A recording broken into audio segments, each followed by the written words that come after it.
இந்த வீடியோவில் 10ஆம் வகுப்பு புவியியல் முதல் பாடம் இந்தியா அமைவிடம் நிலத்தோற்றம் மற்றும் வடிகால் அமைப்பு இதில் உள்ள முக்கியமான கேள்வி விடைகளை நம்ம பார்க்க போகிறோம். பரப்பளவை பொறுத்து இந்தியா உலகளவில் எத்தனாவது பெரிய நாடாக அமைந்துள்ளது? 7வது. தபதி ஆறு எத்தனை கிலோமீட்டர் நீளமுடையது? 724 கிலோமீட்டர். வடபெரும் சமவெளி எத்தனை சதுர கிலோமீட்டர் பரப்பளவிற்கு பரவி காணப்படுகிறது? 7 லட்சம். இந்தியாவின் இயற்கை அமைப்பை எத்தனை பெரும் பிரிவுகளாக பிரிக்கலாம்? 6 பெரும் பிரிவுகளாக. இந்தியாவின் மத்திய தீர்க்க ரேகையான 82 டிகிரி 30 நிமிடம் கிழக்கு தீர்க்க ரேகை எதன் வழியாக செல்கின்றது? மிர்சாப்பூர் வழியாக செல்கின்றது. இந்திய நிலப்பரப்பு புவியின் மொத்த பரப்பளவில் எத்தனை சதவீதமாக உள்ளது? 2.4% உள்ளது. ஆறுகளால் கொண்டு வரப்பட்டு படிய வைக்கப்படும் புதிய வண்டல் மண் எவ்வாறு அழைக்கப்படுகிறது? காதர் சமவெளி என்று அழைக்கப்படுகிறது. பழைய வண்டல் மண் என்றால் பாங்கர் சமவெளி, புதிய வண்டல் மண் என்றால் காதர் சமவெளி. ஆரவல்லி மலைத்தொடரின் மிக உயரமான சிகரமான குருசிகாரினுடைய உயரம் 1722 மீட்டர். விந்திய மலைகளுக்கு தென் பகுதியில் பாயும் ஆறுகளான கோதாவரி, காவேரி, மகாநதி, கிருஷ்ணா போன்றவை கிழக்கு நோக்கி பாய்ந்து வங்காள விரிகுடாவில் கலக்கின்றது. இந்த நதிகள் எல்லாம் கிழக்கு நோக்கி பாயும் நதிகள். கோதாவரி, காவேரி, மகாநதி, கிருஷ்ணா. விந்திய மலையின் தென் பகுதியில் உள்ள பிளவு பள்ளத்தாக்குகளினால் நர்மதை மற்றும் தபதி ஆறுகள் மேற்கு நோக்கி பாய்ந்து அரபிக்கடலில் கலக்கின்றன. நர்மதை, தபதி எல்லாமே அரபிக்கடலில் கலக்கின்றன. இவை மேற்கு நோக்கி பாயும் ஆறுகளாகும். ராஜஸ்தான் சமவெளி ஆரவல்லி மலைத்தொடருக்கு மேற்கே ஏறத்தாழ எத்தனை சதுர கிலோமீட்டர் பரப்பளவில் பரவியுள்ளது? 1,75,000 சதுர கிலோமீட்டர். இந்தியாவின் நிலப்பரப்பு 32,87,263 சதுர கிலோமீட்டர் ஆகும். அட்சய தீர்க்க பரவலின்படி இந்தியா முழுவதும் எந்த அரைக்கோளத்தில் அமைந்து காணப்படுகிறது? வடகிழக்கு அரைக்கோளத்தில் அமைந்து காணப்படுகிறது. இமாலயா என்ற சொல்லானது எந்த மொழியில் பனி உறைவிடம் என்று அழைக்கப்படுகிறது? சமஸ்கிருத மொழியில். சிகரங்களினுடைய உயரங்கள்: அன்னபூர்ணா 8078 மீட்டர், நந்தா தேவி 7817 மீட்டர், காமெட் 7756 மீட்டர், நம்ச பர்வதம் 7756 மீட்டர், குருலா மருதாத்தா 7728 மீட்டர். சிறிய இமயமலைகள் அல்லது இமாச்சலினுடைய சராசரி அகலம் 80 கிலோமீட்டர். புகழ்பெற்ற கோடை வாழிடங்களான சிம்லா, முசௌரி, நைனிடால், அல்மோரா, ராணிகட் மற்றும் டார்ஜிலிங் போன்ற கோடை வாழிடங்கள் எந்த மலைத்தொடரில் அமைந்துள்ளன? இமாச்சல் மலைத்தொடரில். கிழக்கு தொடர்ச்சி மலை எவ்வாறு அழைக்கப்படுகிறது? பூர்வாதிரி என்று அழைக்கப்படுகிறது. நிக்கோபாரினுடைய தென்கோடி முனையானது இந்திரா முனை என்று அழைக்கப்படுகிறது. இந்தியாவின் ஒரே செயல்படும் எரிமலை அந்தமான் நிக்கோபார் தீவு கூட்டத்தில் உள்ள பேரன் தீவு ஆகும். லட்சத்தீவுகள் எத்தனை சதுர கிலோமீட்டர் பரப்பளவை கொண்டு காணப்படுகிறது? 32 சதுர கிலோமீட்டர். கிருஷ்ணா ஆற்றின் துணை ஆறுகள்: கொய்னா, பீமா, முசி, துங்கபத்ரா, பெடவாறு. பிரம்மபுத்திரா ஆற்றினுடைய நீளம் எத்தனை கிலோமீட்டர் ஆகும்? 2900 கிலோமீட்டர் ஆகும். இந்திய எல்லையின் அளவு இந்திய எல்லையினுடைய அளவு 15,200 கிலோமீட்டர் ஆகும். சட்லஜ் மற்றும் காளி ஆறுகளுக்கு இடையே அமைந்துள்ள இமயமலைகள் எவ்வாறு அழைக்கப்படுகின்றன? குமாயுன் இமயமலைகள். சட்லஜ் மற்றும் காளி ஆறுகளுக்கு இடையே அமைந்துள்ள இமயமலைகள் குமாயுன் இமயமலைகள் என்று அழைக்கப்படுகின்றன. வடபெரும் சமவெளியினுடைய நீளம் சுமார் 2400 கிலோமீட்டர் ஆகும். பாங்கர் சமவெளி பற்றி: பெரும் சமவெளிகளில் காணப்படும் பாங்கர் என்பது மேட்டு நில வண்டல் படிவுகளை கொண்ட நிலத்தோற்றமாகும். பாங்கர் என்பது பழைய வண்டல் மண், இது மேட்டு நில வண்டல் மண் படிவுகளை கொண்டதாகும். இச்சமவெளியில் உள்ள படிவுகள் யாவும் பழைய வண்டல் மண்ணால் ஆனவை. பாங்கர்னாலே பழையது. இவை வெள்ளப்பெருக்கு ஏற்படாத உயர்நில பகுதிகளில் அமைந்துள்ளன. இம்மண்ணானது வேளாண்மைக்கு உகந்தது. பாங்கர் அது பழைய வண்டல் மண், இது வேளாண்மைக்கு உகந்தது. சாம்பார் ஏரி அல்லது புஷ்கர் ஏரி எந்த சமவெளியில் அமைந்துள்ளது? ராஜஸ்தான் சமவெளியில். கங்கை சமவெளி எத்தனை சதுர கிலோமீட்டர் பரப்பளவை கொண்டு காணப்படுகிறது? 3.75 லட்சம் கிலோமீட்டர் சதுர கிலோமீட்டர். கங்கை சமவெளி எதனை நோக்கி மென் சரிவாக அமைந்துள்ளது? கிழக்கு மற்றும் தென்கிழக்காக. கங்கை சமவெளி எந்த திசையில் சரிந்து காணப்படுகிறதுனா கிழக்கு மற்றும் தென்கிழக்காக. மேற்கு பகுதியில் உள்ள மத்திய உயர்நிலங்கள் எவ்வாறு அழைக்கப்படுகின்றன? மாலவ பீடபூமி என்று அழைக்கப்படுகின்றன. பெரிய இந்திய பாலைவனம் என்று அழைக்கப்படும் தார் பாலைவனத்தின் பரப்பளவு 2 லட்சம் சதுர கிலோமீட்டர் ஆகும்.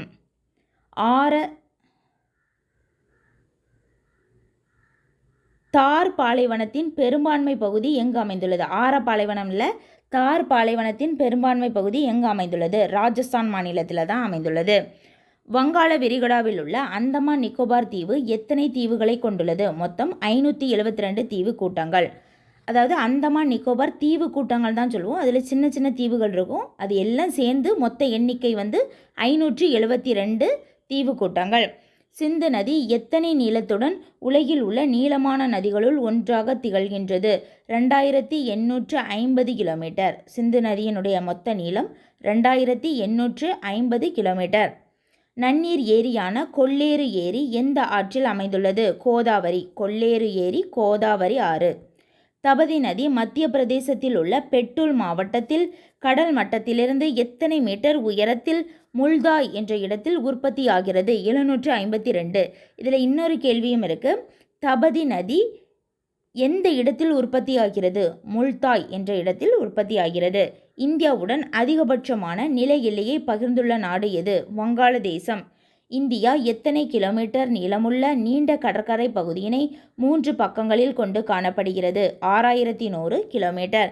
இந்திய கடற்கரையின் மொத்த நீளம் தீவு கூட்டங்களையும் சேர்த்து எத்தனை கிலோமீட்டர்? 7516.6 கிலோமீட்டர். 7516.6 கிலோமீட்டர்.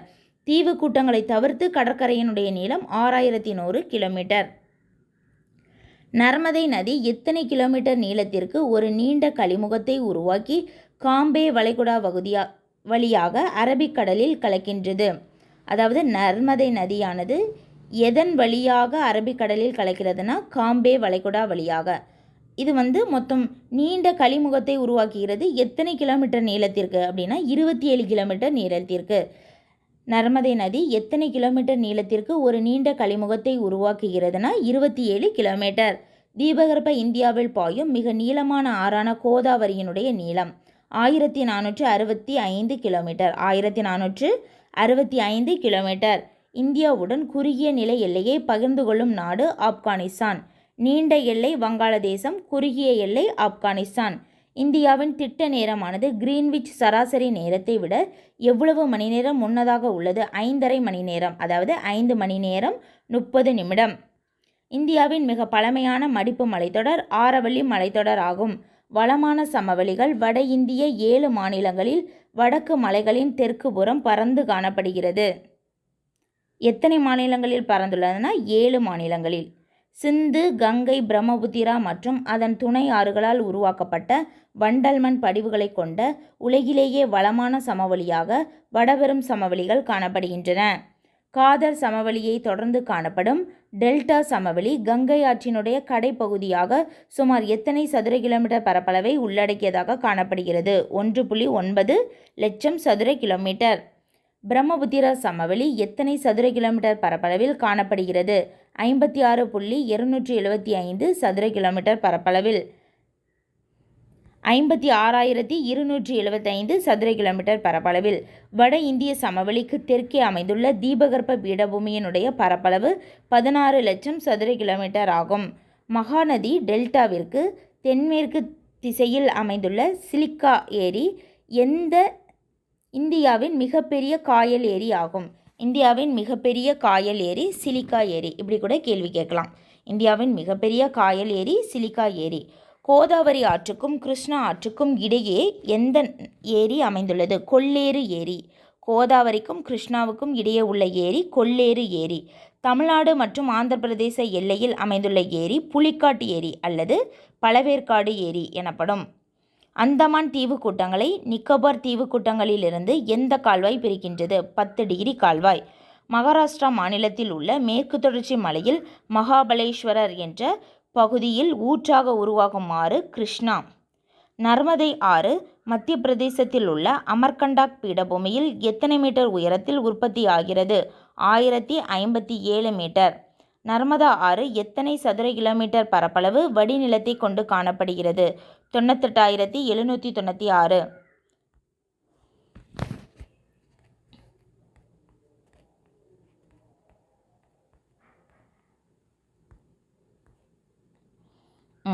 புவியானது தனது அச்சில் சுழன்று 1 டிகிரி தீர்க்கக்கோட்டை கடக்க எடுத்துக்கொள்ளும் காலம் 4 நிமிடங்கள். இந்தியாவின் மேற்கே உள்ள குஜராத் மாநிலத்திற்கும் கிழக்கே உள்ள அருணாச்சல பிரதேச மாநிலத்திற்கும் இடையே உள்ள தீர்க்கக்கோடு 29 டிகிரி 18 நிமிட தீர்க்கக்கோடு. குஜராத் மற்றும் அருணாச்சல பிரதேசம் ஆகிய 2 பகுதிகளுக்கும் இடையே உள்ள நேர வேறுபாடு 1 மணி நேரம் 57 நிமிடம் 12 வினாடிகள். உலகில் உள்ள 14 உயரமான சிகரங்களில் இமயமலை எத்தனாவது இடத்தை பெற்றுள்ளது? 9வது இடத்தை பெற்றுள்ளது. பாகிஸ்தானையும் ஆப்கானிஸ்தானையும் இணைக்கும் கணவாய் கைப்பர் கணவாய் ஆகும். சிவாலிக் மலைத்தொடரின் மேற்கு பகுதி எவ்வாறு அழைக்கப்படுகிறது? டூன்கள் என்று அழைக்கப்படுகிறது. டாப்லா, அபோர், நாகா, மணிப்பூர், காசி மற்றும் ஜெயந்தியா குன்றுகள் அனைத்தும் ஒன்றிணைந்து எவ்வாறு அழைக்கப்படுகின்றன? பூர்வாஞ்சல் குன்றுகள் என்று அழைக்கப்படுகின்றன. பஞ்சாப் ஹரியானா சமவெளி ஏறத்தாழ எத்தனை சதுர கிலோமீட்டர் பரப்பளவை கொண்டு காணப்படுகிறது? 1.75 லட்சம் சதுர கிலோமீட்டர் பரப்பளவு. தீபகற்ப பீடபூமியின் உயரமான சிகரமான ஆனைமுடி சிகரத்தினுடைய உயரம் 2695 மீட்டர். இது ரொம்ப முக்கியமான கேள்வி. ஆனைமுடி சிகரத்தினுடைய உயரம் 2695 மீட்டர். தக்கான பீடபூமி எத்தனை சதுர கிலோமீட்டர் பரப்பளவை கொண்டுள்ளது? 7 லட்சம். அரபிக்கடலில் உள்ள லட்சத்தீவுகள் எத்தனை தீவு கூட்டங்களை கொண்டு காணப்படுகிறது? 27. அந்தமான் நிக்கோபார் தீவுகள் 572 தீவு கூட்டங்களையும் லட்சத்தீவுகள் 27 தீவு கூட்டங்களையும் பெற்று காணப்படுகிறது. அந்தமான் நிக்கோபார் தீவுகளினுடைய பரப்பளவு 8249 சதுர கிலோமீட்டர், அதாவது 8249 சதுர கிலோமீட்டர். எந்த ஆறு தீபகற்ப பீடபூமியை 2ஆக பிரிக்கின்றது? நர்மதை ஆறு. பிரம்மபுத்திரா சமவெளியின் பெரும்பகுதி எதில் அமைந்துள்ளது? அஸ்ஸாம் பகுதியில் அமைந்துள்ளது. தார் பாலைவனம் ஆரவல்லி மலைத்தொடருக்கு மேற்கே ராஜஸ்தான் மாநிலத்தின் எத்தனை பங்கு நிலப்பரப்பை கொண்டு காணப்படுகிறது? 3/2 பங்கு. முதன்மை ஆறுகளும் துணை ஆறுகளும் இணைந்து பாயும் பரப்பளவு எவ்வாறு அழைக்கப்படுகிறது? வடிகால் கொப்பரை என்று அழைக்கப்படுகிறது. கங்கை நதியினுடைய நீளம் 2525 கிலோமீட்டர். 25 கிலோமீட்டர். ஈஸியாக ஞாபகம் வச்சுக்கலாம். வங்க தேசத்தில் கங்கை ஆறு எந்த பெயரில் அழைக்கப்படுகிறது? பத்மா என்ற பெயரில் அழைக்கப்படுகிறது. பிரம்மபுத்திரா ஆறு வங்காள தேசத்தில் ஜமுனா என்றும் அழைக்கப்படுகிறது. பிரம்மபுத்திரா ஆறு கங்கை ஆற்றுடன் இணைந்தபோது எவ்வாறு அழைக்கப்படுகிறது? மேக்னா என்று அழைக்கப்படுகிறது. கோதாவரி எத்தனை பரப்பளவு வடிநிலத்தை கொண்டு காணப்படுகிறது? 3.13 லட்சம் சதுர கிலோமீட்டர். காவிரி ஆற்றின் துணை ஆறுகள் ஹரங்கி, ஹேமாவதி, கபினி, பவானி, அமராவதி, நொய்யல். இது எல்லாமே காவிரி ஆற்றினுடைய துணை ஆறுகள்.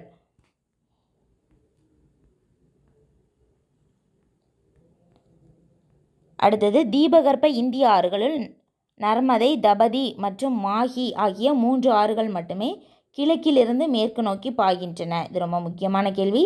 தீபகற்ப இந்திய ஆறுகளுள் நர்மதை, தபதி, மாஹி ஆகிய 3 ஆறுகள் மட்டுமே கிழக்கிலிருந்து மேற்கு நோக்கி பாய்கின்றன. மீதி எல்லாமே மேற்கிலிருந்து கிழக்கு நோக்கி பாயும் ஆறுகள். மேற்கில் உள்ள குஜராத் முதல் கிழக்கில் உள்ள அருணாச்சல பிரதேசம் வரை இந்தியா ஏறத்தாழ 30 தீர்க்கக்கோடுகளை கொண்டு காணப்படுகிறது. எது மத்திய ஆசியாவின் உயரமான மலைத்தொடரையும் இமயமலையையும் இணைக்கும் பகுதியாக உள்ளது? பாமீர் முடிச்சு. இந்தியாவினுடைய மேற்கே குஜராத்தில் உள்ள ரான் ஆஃப் கட்ச் முதல் கிழக்கே அருணாச்சல பிரதேசம் வரை எத்தனை கிலோமீட்டர் நீளத்தை கொண்டு காணப்படுகிறது? 2933 கிலோமீட்டர். 2933 கிலோமீட்டர். பிரான்சில் டிரான்ஸ் இமயமலைகள் எந்த பகுதியில் அமைந்து காணப்படுகிறது? ஜம்மு காஷ்மீர் மற்றும் திபெத் பகுதியில். பெரிய இமயமலை அல்லது ஹிமாத்ரி மலையினுடைய சராசரி அகலம் மற்றும் சராசரி உயரம் முறையே அகலம் 25 கிலோமீட்டரும் உயரம் 6000 கிலோமீட்டர். அகலம் 25 கிலோமீட்டர், உயரம் 6000 மீட்டர். தார் பாலைவனம் உலகின் எத்தனையாவது பெரிய பாலைவனம் ஆகும்? 17வது. கிருஷ்ணா ஆறு எத்தனை கிலோமீட்டர் பரப்பளவு வடிநிலத்தை கொண்டு காணப்படுகிறது? 2.58 லட்சம் சதுர கிலோமீட்டர். காவிரி ஆறு கர்நாடக மாநிலத்தில் உள்ள குடகு மலையில் உள்ள தலைக்காவிரியில் உற்பத்தியாகிறது. இது ரொம்ப முக்கியமான கேள்வி. காவிரி ஆறு உற்பத்தியாகும் இடம் குடகு மலை. இது எத்தனை கிலோமீட்டர் நீளத்திற்கு பாய்கிறது? 800 கிலோமீட்டர். காவிரி ஆறு 800 கிலோமீட்டர். திபெத்தில் உள்ள மானசரோவர் ஏரிக்கு கிழக்கே கைலாஷ் மலைத்தொடரில் உள்ள செம்மயுங்டக் என்ற பனியாற்றில் உற்பத்தியாகும் ஆறு பிரம்மபுத்திரா.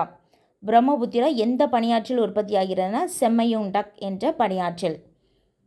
அந்தமான் நிக்கோபார் தீவு கூட்டத்தை எத்தனை பெரும் பிரிவுகளாக பிரிக்கலாம்? 2 பெரும் பிரிவுகளாக பிரிக்கலாம்.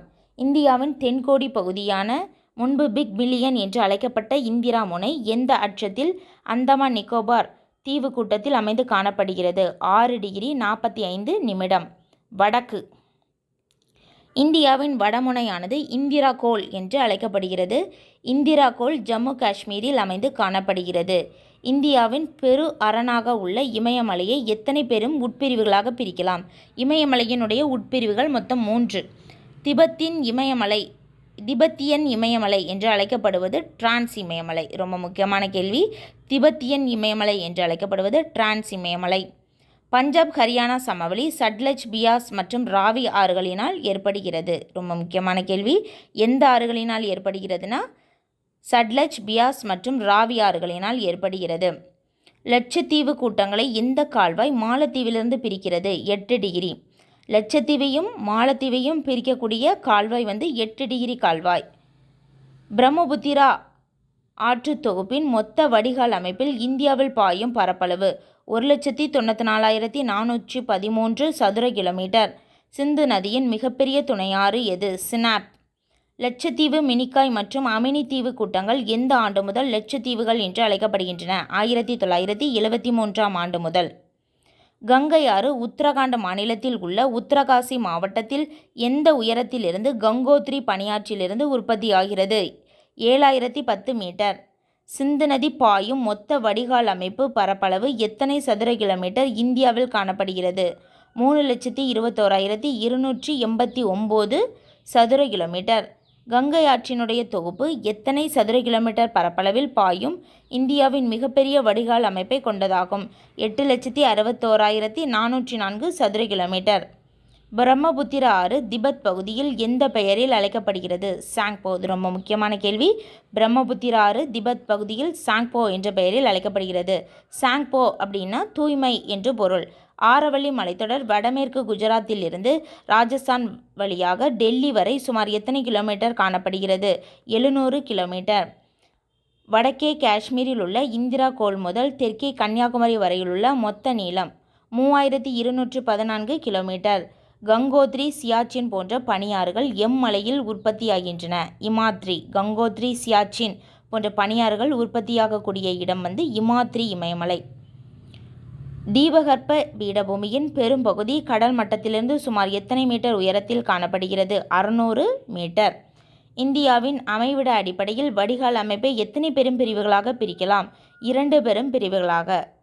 அதாவது கிழக்கு நோக்கி பாயும் ஆறுகள், மேற்கு நோக்கி பாயும் ஆறுகள். ஆந்திர பிரதேச மறுசீரமைப்பு சட்டத்தின்படி 2024 வரை ஹைதராபாத் நகரமானது ஆந்திர பிரதேசம் மற்றும் தெலுங்கானா மாநிலங்களின் தலைநகரமாக இருக்கும். ஆந்திர பிரதேசத்தின் தலைநகரம் அமராவதி நகர். இந்தியாவின் வட இந்திய பெரும் சமவெளியை காலநிலை மற்றும் நிலப்பரப்பின் பண்புகளின் அடிப்படையில் எத்தனை வகையாக பிரிக்கலாம்? 4 வகையாக. வண்டல் சமவெளியின் உயர்நில பகுதி எவ்வாறு அழைக்கப்படுகிறது? சாஸ் எனப்படுகிறது. வண்டல் சமவெளியின் சதுப்பு நிலப்பகுதி பில்ஸ் என்று அழைக்கப்படுகிறது. தென்னிந்தியாவில் பாயும் ஆறுகள் தீபகற்ப ஆறுகள் என்று அழைக்கப்படுகின்றன. தீபகற்ப ஆறுகளில் பெரும்பாலானவை மேற்கு தொடர்ச்சி மலைகளில் உற்பத்தியாகின்றன. ரொம்ப முக்கியமானது.